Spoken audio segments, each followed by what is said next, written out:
നമ്മുടെ കൊല്ലങ്കോട് സൈഡ് വരുവാണെങ്കിൽ ഫോട്ടോഷൂട്ടിനൊക്കെ പറ്റിയൊരു അടിപൊളി ലൊക്കേഷനാണ് ഈ പെരിങ്ങോട്ട് ശരിക്കളം. പണ്ട് കാലത്ത് കൃഷിക്കുള്ള സാധനങ്ങൾ വെക്കാനും നെല്ലും മറ്റും സൂക്ഷിക്കാൻ വേണ്ടിയാണ് ഈ കളമൊക്കെ നിർമ്മിച്ചിരുന്നത്. നമ്മുടെ കേരളത്തിൽ ഇപ്പോൾ ഇതധികം കാണാൻ ചാൻസ് ഇല്ല. പാലക്കാട് കൃഷിക്ക് നല്ല പ്രാധാന്യമുള്ള ഒരു സ്ഥലമായതുകൊണ്ടാണ് ഈ പാലക്കാട് ഇതുപോലത്തെ സ്ഥലങ്ങളൊക്കെ ഉള്ളത്. ഇതിൻ്റെ തൊട്ട് പുറകിലായിട്ട് തന്നെ നെല്ലിയാമ്പതി മലനിരകളും പിന്നെ ഒരു ചെറിയ ചാറ്റൽ മഴയും കൂടി ആയിട്ട് നല്ല ബ്യൂട്ടിഫുൾ ആയിട്ടുള്ളൊരു കാഴ്ചയാണ് കേട്ടോ.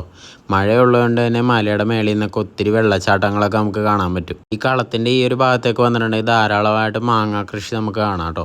നിങ്ങൾ സേവ് ദ ഡേറ്റ് ഷൂട്ടൊക്കെ എടുക്കാൻ പ്ലാനുള്ളവർക്കാണെങ്കിൽ ഇതൊരു ബെസ്റ്റ് ലൊക്കേഷനാണ്. നമ്മുടെ ചെല്ലഞ്ചേട്ടൻ്റെ ചായക്കടയുടെ അവിടെ നിന്ന് കഷ്ടിച്ച് ഒരു 1 കിലോമീറ്റർ മാത്രമാണ് ഇങ്ങോട്ടേക്കുള്ള ദൂരം. വിളഞ്ഞു നിൽക്കുന്ന നെൽപ്പാടങ്ങളും അതിൻ്റെ പുറകിലായിട്ട് ഇതുപോലത്തെ മലയും വെള്ളച്ചാട്ടങ്ങളൊക്കെ ഇവിടെയുള്ള ഒരു മെയിൻ അട്രാക്ഷനാണ് കേട്ടോ. ഈ ഒരു ഏരിയ നമ്മൾ എവിടെ ക്യാമറ വെച്ചാലും ഒടുക്കത്തെ ഫ്രെയിംസാണ്. നമുക്ക് ഇതുപോലെ ഒത്തിരി കൃഷിക്കാരെ ഒക്കെ നമുക്കിവിടെ കാണാൻ പറ്റും. അപ്പോൾ നിങ്ങൾ നെക്സ്റ്റ് ടൈം കൊല്ലങ്കോടേക്ക് ട്രാവൽ ചെയ്യുകയാണെങ്കിൽ ഈ ഒരു ലൊക്കേഷൻ എന്തായാലും വിസിറ്റ് ചെയ്യണം കേട്ടോ.